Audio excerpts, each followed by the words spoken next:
నమస్తే. నేను మీ కృష్ణ కిరణ్.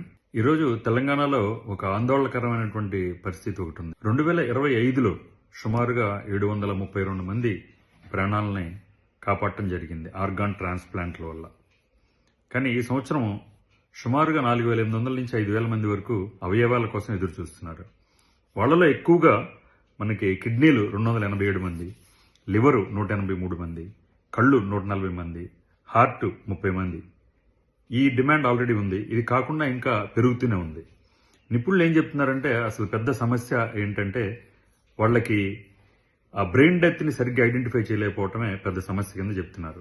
దానికి చట్టపరమైనటువంటి భయం కావచ్చు, శిక్షణ లేమి కావచ్చు, వీటి వల్ల బ్రెయిన్ డెత్ని అనౌన్స్ చేయడానికి చాలా మంది భయపడుతున్నారు. గత 5 ఏళ్లలో ట్రాన్స్ప్లాంట్ చేయకపోవడం వల్ల 113 మంది చనిపోవడం జరిగింది. ప్రత్యేకంగా హార్ట్ లివర్ పేషెంట్స్. వీళ్ళకి కావాల్సింది ఆ సర్వైవల్ విండో చాలా తక్కువ వీళ్ళది. అంటే వాళ్ళకి చేయవలసినటువంటి ట్రాన్స్ప్లాంట్ త్వరగా చేయకపోతే వాళ్ళ మరణానికి దారితీస్తుంది. సో నిపుణులు ఏం చెప్తున్నారంటే 100 పడకల ఆసుపత్రిలో కంపల్సరీగా ఈ ఆర్గాన్ ట్రాన్స్ప్లాంటేషన్, ఆర్గాన్ రిట్రీవల్ సెంటర్లను ఏర్పాటు చేయాలని చెప్పి నిపుణులు చెప్పడం జరుగుతుంది. దీనికోసం కాలేజీలు, మత సంస్థలు, సామాజిక నేతలు వీళ్ళందరూ కలిసి ముందుకు వచ్చి గ్రౌండ్ లెవెల్లో ఒక అవగాహన కల్పించవలసినటువంటి అవసరం చాలా ఉంది.